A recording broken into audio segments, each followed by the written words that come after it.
Alright, so we're going to continue with numbers 3 and 4. So I'm going to start by factoring this. This is going to leave me with an x squared minus 9 when I factor out that GCF. And so then I'm going to go ahead and factor that one more time, x plus 3, x minus 3. And then this will factor into x plus 2, x minus 2. Alright, so let's go ahead and start finding all the stuff we need to know. First thing, there are no holes. Nothing cancels out, so no holes are in the graph. Second thing, vertical asymptotes are going to be where the bottom equals 0, so that's going to be at 2 and negative 2.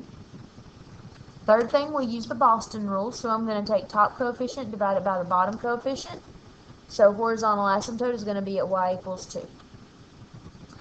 Fourth thing we've got to find is slant, so there are no slant asymptotes. Fifth thing is x and y intercepts, so I'm going to find the x-intercepts first. So the x-intercepts are basically when the top equals 0, so the top, I'm going to set it equal to 0. So the only place that this is going to be 0 is when this factor, x plus 3 or x minus 3, these two factors are 0. So that's going to be at x equals 3 and negative 3, so I'm going to write my points as 3, 0, and negative 3, 0. The sixth thing is the y-intercept. So the y-intercept, I'm just going to plug in 0 for x.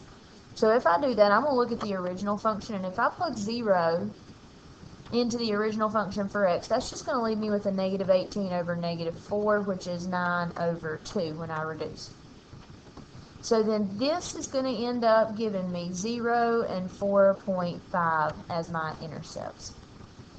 Alright, number 7 is the domain, and we can find the domain, not the range yet because we don't have a graph, but I'm going to go ahead and say the domain, and that's just going to be x cannot equal 2 or negative 2, and those come from the vertical asymptotes. We don't want the bottom to be 0. So before I go find the 8th thing, my range, I'm going to create a table and graph what I know so I can see what points I need to find. So vertical asymptotes are at negative 2 and positive 2. Horizontal asymptote is at 2. I'm going to plot my points, negative 3, 0, positive 3, 0. Those are my intercepts. And then at 0, 4.5 is my y-intercept. So I'm going to find negative 6 and negative 4, negative 1 and 1, and then 4 and 6 on the other side. And I'm just picking random points. So negative 6, negative 4, negative 1, 1, 4, 6. Alright, so I have it plugged in, and these are my y values. Well, here's the graph. The graph looks like this, so I know it should look something like that. So the table, I'm just going to go find these values, and I've got mine on my calculator in front of me too, so instead of flipping back and forth, I'm just going to write these down in our table. At negative 6, I should end up with 1.7. At negative 4, I should end up with 1.2. At negative 1, 5.3. And 5.3, 1.2, and 1.7. And so these I just got from the calculator. So now I'm going to graph these extra points that I found to help me see what the graph looks like. So at negative 6, 1.7 would be about right here. 1.2 would be about right here when we're at negative 4. And so I know the graph is going to look something like this. Alright, my middle piece. Both sides go up to 5.3, so that's going to be about there and there. So I know this piece should look like a quadratic going up. And then again at 1.2 and 1.7. And so here's what my graph looks like. Now, the range for this one is a little bit different than the last few that we've done. If we look at the range, we want to go from the bottom of the graph to the top of the graph. So from the lowest point to the highest point. And so if I start at the bottom of my graph, I can see it's going to shoot down. So all of the y values down to negative infinity are covered up until I get to this asymptote. Now, if a graph is going to cross a horizontal asymptote, it's going to be in the middle somewhere. And since this one does not cross at the middle, then I know it's not going to cross this horizontal asymptote. So I'm going to say that the range is going to be, I'm going to write this in red, y belongs to the set from negative infinity all the way up to 2, and I'm going to put a parentheses around 2 because it's never going to cross that. Now, we've got this space in between these two pieces and the top piece here where we're never going to have y values. So there is no part of the graph that has a y value of 3 or 2 or 3.5 or anything in between there. But our graph starts again at this lowest point, which is on the y-axis, which we found right here at 4.5. So you could either go find a min of this function, but we already know that that's at the y-intercept, so 4.5. So I'm going to say I union this with 4.5, and I go all the way up, since this shoots up, it'll go all the way up to positive infinity, and so that would be my range. And now the 10th thing, I want to know the end behavior. So 10th thing, end behavior. So as x goes to negative infinity, what is y going to? And as x goes to positive infinity, what is y going to? So as x goes to negative infinity, that's on this side, my graph is going to get close to this horizontal asymptote at 2. Same thing for positive infinity, so both of the end behaviors are 2 and 2.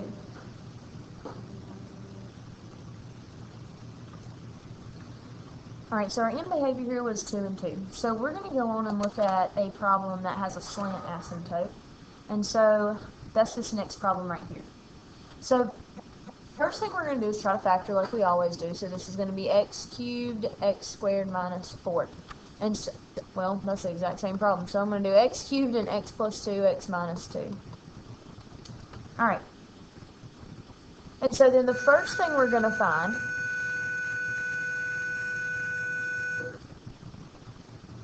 So the first thing that we're going to find are holes, and so there are no holes in the graph.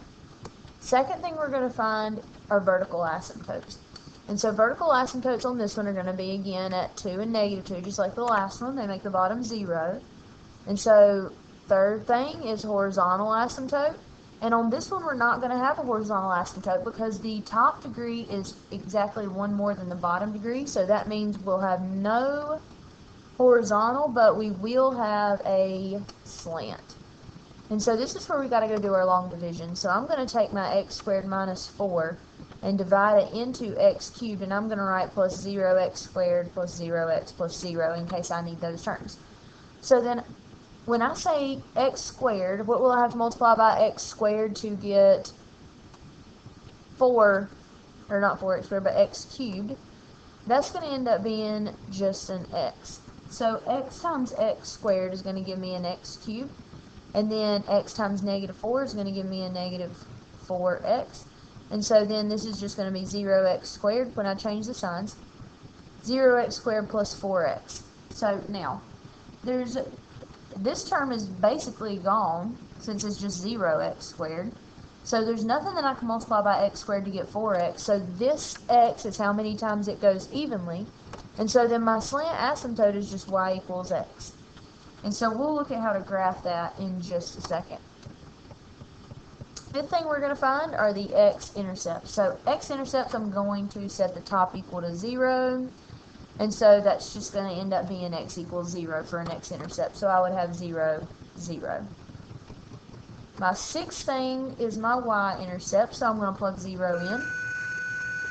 So that's going to be 0 over negative 4, which is just going to be 0. And if you think about it, if 0, 0 is an x-intercept, it also has to be your y-intercept, because if it goes through 0, 0, that's the origin. And so it's going to go through the y-axis if an x-intercept is 0, 0. So if you ever get that, that's a good check to make sure that your y-intercept is right, because if 0, 0 is an x-intercept, it's got to be a y-intercept also. So seventh thing I'm going to find is the domain. And so the domain, I'm just looking at what the bottom can't be, and that's just 2 and negative 2. So I'm going to say x cannot equal 2 or negative 2. Eighth thing is the range, but we're going to graph this before we find the range. So I know that there's an intercept. I've already graphed that. I've got to graph my vertical asymptotes. So here they are at 2 and negative 2. And so then I have no horizontal. I'm going to go plot my slant asymptote. And slant asymptote is just like you would graph a slant asymptote, just exactly like you're graphing a normal line. So the slant asymptote is y equals x. And so we know that the graph of y equals x is just a diagonal line through the origin. And so if we look at the points, I can see that the line y equals x has all these points on it. So -3, -3, -2, -2, -1, -1. And so I'm going to go graph or just put a little dot at all those points and make a dotted line for the asymptote at y equals x. And so you do this same exact process if you had any other slant asymptote. So I'm just going to dot that right up. So there's my slant asymptote, the line y equals x. So now I need to know, I have no idea what this graph is doing in a couple of different places. So I'm going to go make a table. And for my table, I'm going to find -6, -4, -3.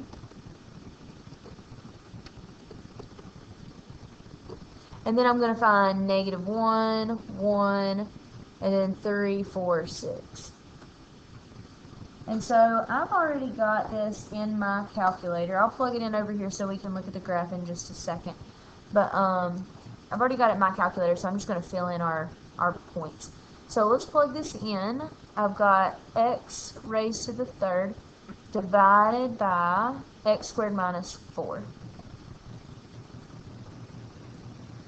So if I go to the graph, I can see what this should look like. It should look something like this. And so let's go to the table and get our points. So my points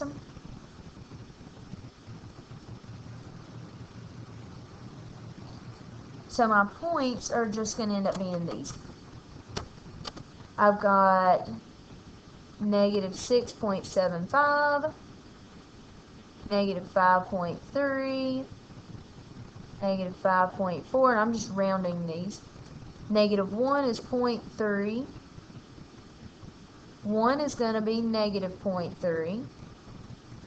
3 is going to be a +5.4. And then a +5.3, and then a +6.75. So I'm going to go graph these points. So -6, -7, or -6.75 is where my -6 value is. So that's going to be about right here. And -4 is at -5.3, so that's about right there.